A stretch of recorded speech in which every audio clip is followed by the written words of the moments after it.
Hello, I'm Dr. Tim Culbert, and welcome to the presentation on cultivating calm in the time of Corona. Let's first talk about the topic of adverse childhood experiences, or what we like to call ACEs. So, during the COVID-19 pandemic, we've all been stressed. There's no doubt about it.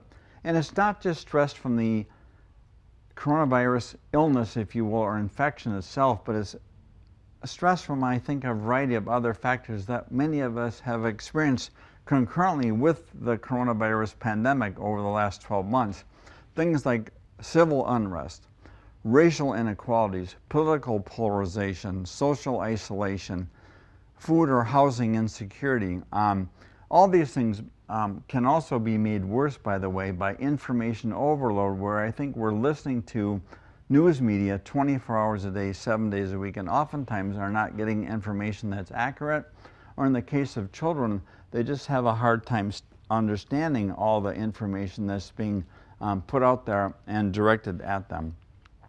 And so it's important to understand that the coronavirus pandemic, based on some recent research, has literally been an ACE generator. That is to say, during the coronavirus pandemic, children have increased their experience of ACEs in both frequency and severity over the last 12 months, actually around the world. And the more ACEs that a child experiences, the more that they are at risk ultimately for problems with both physical and mental health. And that's why it's so important right now to identify these issues and enact countermeasures to help kids to cope more successfully. So let's define adverse childhood experiences. So ACEs are traumatic events in a person's life that occur before the age of 18 years old. About 45% of kids in the USA experience at least one ACE. Now, originally ACEs were defined in a very specific way in about 10 different experiences that kids might go through. They were described as including abuse, physical, emotional, or sexual abuse. They were described in the category of neglect, physical or emotional neglect, and then also what are called household dysfunctions. Kids experiencing, for example, a family going through a divorce, or maybe a child that has a parent that's having mental health difficulty or substance abuse challenges. And in the last few years, they've actually added to this list of ACEs and thought about other ways in which kids can be traumatized early in life. This new list now also includes things like bullying, discrimination, physical or mental disabilities, exposure to community violence, and involvement in foster care. So there's a lot of opportunities here for kids to be traumatized, and we have to identify that. Also of note, children of different races and ethnicities do not experience ACEs equally. So about 61% of Black, non-Hispanic children and 51% of Hispanic children have experienced at least one ACE, whereas only 40% of white non-Hispanic kids and 23% of Asian kids in the United States have experienced at least one ACE. So there is a difference there. And then what we want to talk about today is the idea that there is a solution to this adverse childhood experience problem. We have an antidote, if you will, to ACEs, and we call that antidote resilient childhood experiences. So for today's presentations across the workshop, we've collected a diverse group of experienced clinicians from all areas of mental health to present what we believe to be hopeful, innovative, and effective responses to ACEs, which we call resilient childhood experiences. These are basically strategies to build resilience across the lifespan at all ages. I love this quote by Dr. Jack Shankoff. He's a developmental pediatrician at the Harvard University Center for the Developing Child. He's done a lot of research in this area. He says this: the health and well-being of young children is inextricably tied to the health and well-being of the adults who care for them. So what he's getting at is this idea that adults in a child's life can serve as an ACE buffer. And we know this, that if the adults in a child or a teen's life can remain responsive, engaged, calm, and emotionally available while the child is experiencing ACEs, then the impact of those adverse experiences can be buffered or minimized. So this is a really important point, and that's why, again, across the workshop today, we're not just talking about giving the children involved the skills that we are discussing, but we're also talking about building up resilience skills as well in their caregivers, the adults in their life that love them and care for them. All right, next let's talk about anxiety, and we'll give you some facts and figures about anxiety issues in children. It's interesting to note that even pre-pandemic, rates of anxiety in teenagers for the last few years have been rising. In fact, they are up about 20% over the last few years. Now, there are a number of reasons for this, but there are three main reasons that I think about that I think are important to discuss at this point. First of all, a culture of achievement.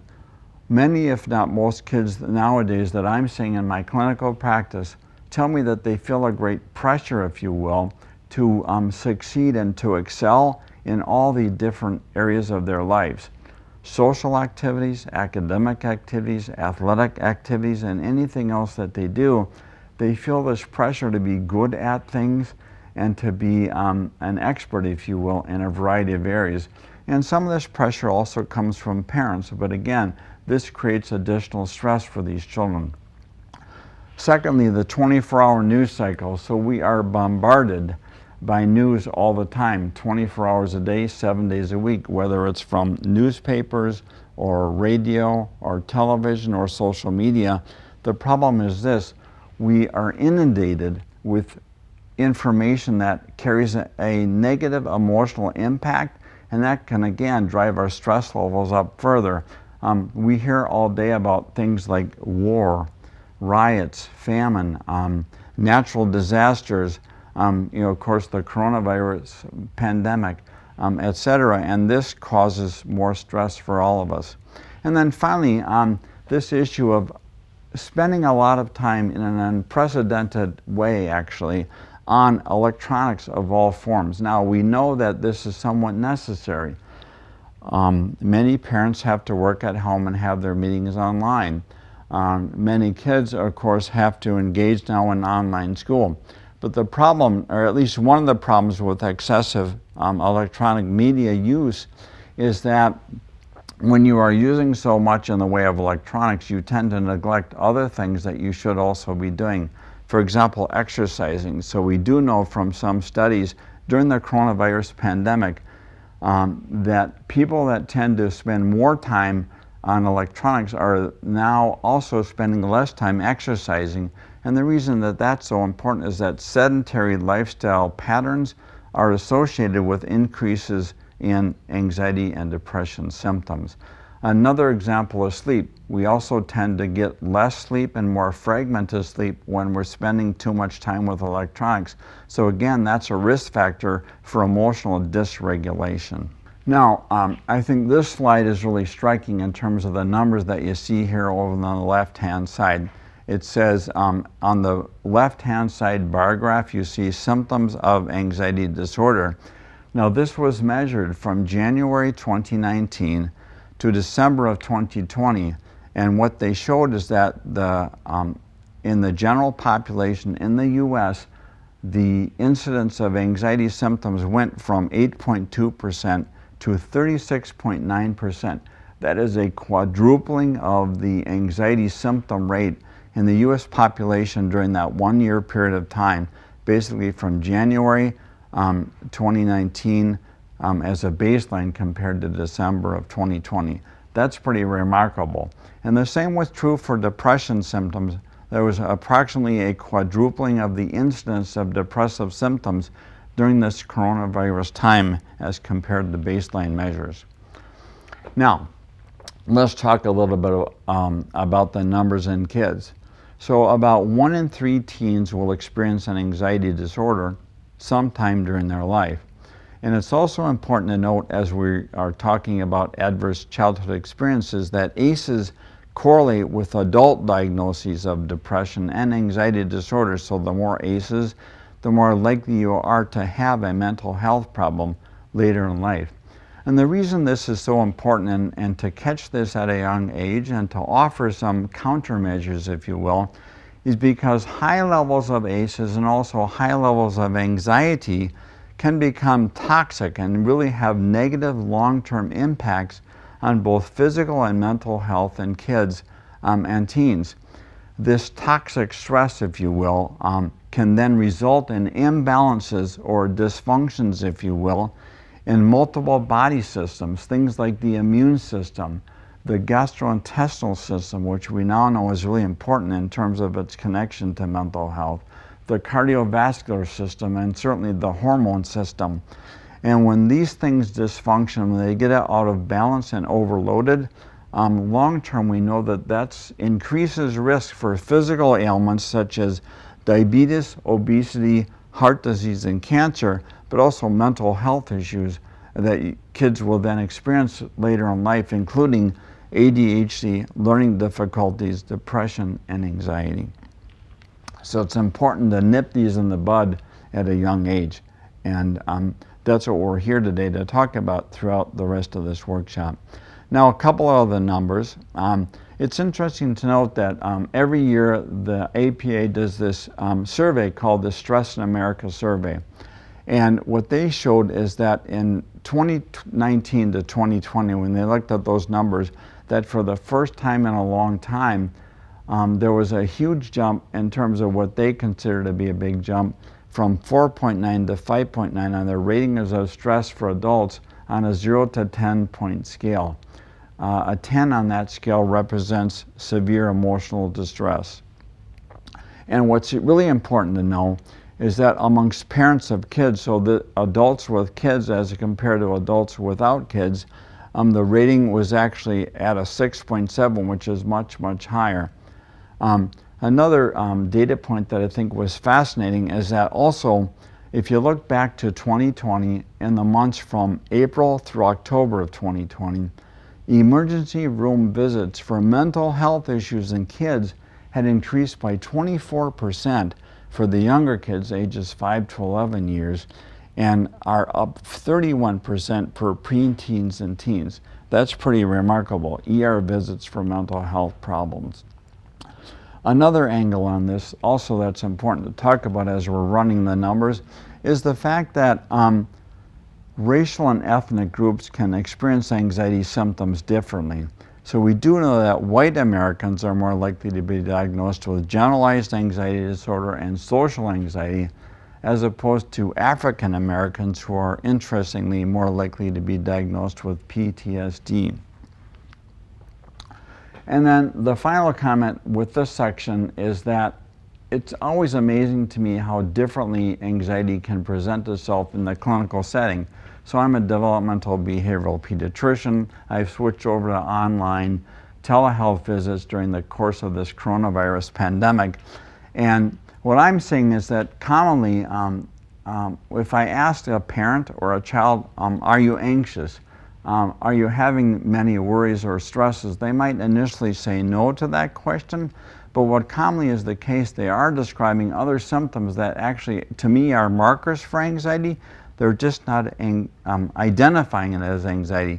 So for example, I think of anxiety as the great masquerader. Commonly, anxiety in kids can present initially as emotional reactivity, agitation, mood lability, so kind of up and down moods, impulsive behavior, distractibility, and things along those lines, including, for example, anger and aggressive behavior, in particular with siblings. And so oftentimes people think of that as being more consistent with, let's say, a mood disorder or something like ADHD, but commonly it is in fact anxiety, but I think you really have to dig in there and ask a lot of questions to help people to understand this dynamic. When kids are feeling overwhelmed and stressed, they might not identify as feeling worried or scared, but that's still anxiety, and it involves autonomic nervous system over-arousal. And then also the second thing I see commonly is that many kids present with physical symptoms of anxiety, and again aren't acknowledging the fact that this is probably anxiety driven. So it's common that the brain and the gut are connected, and we see a lot of GI disturbance in kids with high anxiety levels, stomach aches, diarrhea, constipation, and what's called irritable bowel syndrome, but also other physical dysregulations, if you will, insomnia, rapid breathing, increased heart rate, feelings of restlessness, even appetite changes. So it's important to really understand that we always have to think about anxiety, even though sometimes the presenting symptoms might not suggest that. All right, and finally, let's talk a little bit about solutions. So how do we help kids counteract the negative impact of ACEs and or anxiety? Well, we have an option for this that we've created, and we like to term this resilient childhood experiences, but basically it's resilience building skills for the whole family that can be described in a variety of ways, and there are a lot of options here that I think are really positive for all of us. So first of all, what is resilience? Resilience can be defined as the process of adapting well in the face of adversity, trauma, stress, tragedy, or in the face of threats. And what does a resilient kid look like? Well, first of all, resilient children are more likely to take healthy risks because they don't fear falling short of expectations. Generally, they have good, strong self-esteem. Secondly, they tend to be curious, brave, and trusting of their instincts because these are kids that really know themselves and know their strengths. I think thirdly, these are children that tend to bounce back more quickly from challenges. Now, so one thing that we'll talk about throughout the day today is the idea that we are building a mental health toolkit in an expanded version, that we're taking the conventional mental health toolkit, which in the past had included things like psychiatric medications and psychotherapies of different kinds, which are all good and necessary, but we're building on that in a way that we're really adding a variety of natural approaches that kids and families are asking us for. And let's talk about that in some more detail. Now, we always want to consider the following, that we want to still have available to us the conventional tools when necessary. But as I say, we're expanding on that, we're adding some things. And we always want to think about safety and evidence-based therapies as we approach these topics. We always want to consider whether something is reasonable and safe for a given kid at a given age, and whether there's some good evidence for efficacy. So in the integrative mental health toolkit, we can have things like diet and nutritional changes. We can have an approach to gastrointestinal healing. We can work with vitamins and supplements. It's important to develop structured physical activity programs with kids. It's really important to increase and improve upon restful and restorative sleep for these kids. We definitely want to teach them mind-body therapies, things like mindfulness meditation, biofeedback, progressive muscle relaxation. And we can even talk about alternative systems of care as we're being more sensitive to and aware of diversity and inclusion issues. And ultimately, what we're doing when we teach these skills and we expand the mental health toolkit is that we're teaching self-regulation skills to the whole family, and we are empowering children, teens, and their parents to take control. Now, when we think about self-regulation, there are a lot of different things we can self-regulate in our body and our mind and our spirit. We talk about emotional response, shifting from depleting to renewing emotional patterns. We can learn to self-regulate that and do that on demand. We can self-regulate the cardiorespiratory response. We can learn to control our heart rate variability pattern, and our breathing pace and type. We can also learn to control and become aware of our tendencies toward catastrophizing or negative thinking, ruminating, and we can use tools like mindfulness to help us to get there. And then I want to end by discussing briefly what's called the autonomic nervous system response. But one really important thing, I think, for all of us to learn to self-regulate in the context of anxiety is controlling the balance of the autonomic nervous system. So let's end on that note. So the goal for modern life is to get your autonomic nervous system in balance. And in my experience, what's happening to many kids and teens nowadays is that they get stuck in what's called sympathetic nervous system overdrive more of the time. In a automobile kind of metaphor, that's like giving too much gas to your car all the time. And what happens is your nervous system gets revved up and you go into what's called the fight or flight mode as you stimulate this sympathetic nervous system response. On the other side of the coin, we have the relaxation response, where we can calm things down and slow things down by kicking in what's called the parasympathetic nervous system. Many mind-body skills help us to do this. We can also call this the rest and digest response. But if you can imagine, it's all about balance. If you're too revved up, that's not so good. If you're too under-aroused and you're too tired and kind of not very responsive, that's not so good either. So what we're trying to do with people is find that beautiful middle ground, if you will, where you just have that ideal balance and healthy balance of autonomic nervous system activity to function successfully every day, even in the face of anxiety and stress, which tends to drive this equation out of balance. So I'll leave you with this final slide, which is kind of a complicated slide, but I just want you to look at that middle area that says optimal arousal zone. And the reason this is important is that ultimately what we're trying to do with a variety of the skills that we're teaching kids, what we are calling, again, resilient childhood experiences or skills, is we want to get them into this optimal zone of arousal so they function successfully all day long, emotionally, cognitively, and physically.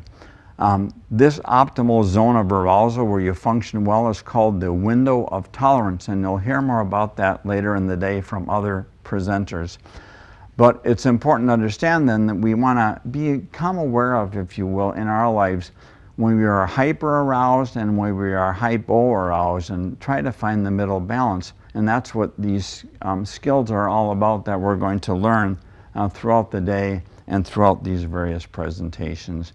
So stay tuned for the antidote to ACEs and anxiety, and stay tuned for these tools that help you to stay in your window of tolerance. These are all, once again, called resilient childhood experiences, and we also want to create resilient caregiver experiences as well. You'll hear about across the next presentations that are coming along, mind-body skills, nutrition, vitamin supplements, structured physical activity, kindness, self-compassion, mindfulness, social support, and even a little bit about healing technologies. So thanks for listening. Hope you enjoy the rest of the presentations today. And if you have any questions or you want more information, always feel free to go to naturalmentalhealth.com for some great background info.